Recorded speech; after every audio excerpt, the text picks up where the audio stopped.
Hello friend, आज हम आपको नेवी और एयरफोर्स में एक क्वेश्चन क्रांति जो भी क्रांतियाँ हुई है यानी हमारी देश में, मैं एक राजस्थान की बात नहीं करूँगा।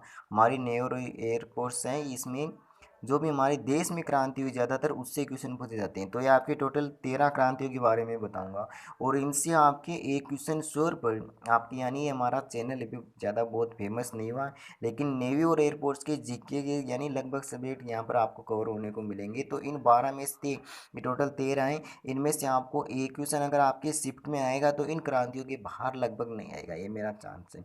जैसे एक नंबर पर आती है हरित क्रांति, जो गेहूँ और चावल से संबंधित। तो हरित क्रांति का वैसे गेहूं और चावल से संबंधित क्रांति है। वैसे इसका जो उद्देश्य था ना हरित क्रांति का, वो था खाद्य फसलों का जो उत्पादन है ना उसमें वृद्धि करना। इसकी शुरुआत हुई थी लगभग भारत में 1966 और 67 में, और इसके प्रभाव से ज़्यादा यानी गेहूं और चावल की जो फसल है वो इसके प्रभाव से ज़्यादा यानी इससे गेहूँ और चावल की फसल वो इससे ज़्यादा प्रभावित हुई, इसमें ज़्यादा सबसे ज़्यादा वृद्धि की हुई थी। तो इसका मेन उद्देश्य खाद्य फसलों के उत्पादन में वृद्धि करना है, और इसके जनक थे आपके MS स्वामीनाथन। तो इसके जनक जानक के तो बारे में बहुत कम क्वेश्चन पूछा जाता है। वैसे इसका या तो उद्देश्य पूछ सकता है या लगभग ये उद्देश्य पूछेगा, यानी किस फसल से ये संबंधित हो। आप तो गेहूं और चावल याद कर लेना। वैसे इसका खाद जो भी फसल है उसके उत्पादन में वृद्धि करना है। ठीक है, तो आपको अगर जनक याद रखो तो इतना इतना याद रख लेना, MS तो आगे स्वामी नाथन इसके जनक थे। फिर दूसरी क्रांति आती है आपकी श्वेत क्रांति, जिसको आप ऑपरेशन पल्ट के नाम से भी जानते हैं। ठीक है, जिसका मेन उद्देश्य था दुग्ध उत्पादन में वृद्धि करना। मेन इसका उद्देश्य यही था, जिसकी शुरुआत हुई थी बेटे लगभग 1970 में।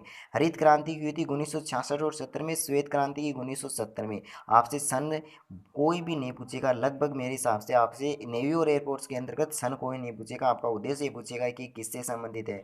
तो आती कि दुग्ध उत्पादन है उसमें वृद्धि करना है, यह आपका श्वेत क्रांति का मेन उद्देश्य है।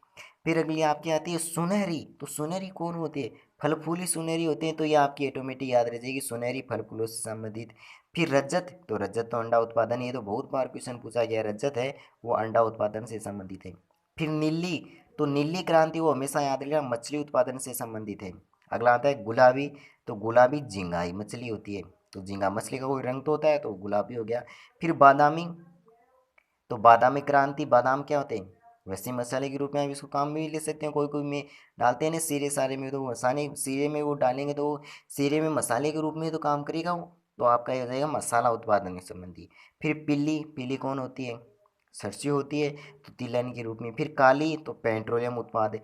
फिर भूरी, उर्वरक और खाद्यान्न प्रसंस्करण, इससे बहुत कम लगभग। फिर लाल क्रांति आपकी मोस्ट है टमाटर और मांस से संबंधित। फिर गोल आलू और इंद्रधनुष, यानी जितनी भी टोटल क्रांतियाँ हुई उन सभी क्रांतियों के मिश्रण के बारे में किसमें बताया जाएगा? इंद्रधनुष आपकी क्रांति में बताया जाएगा।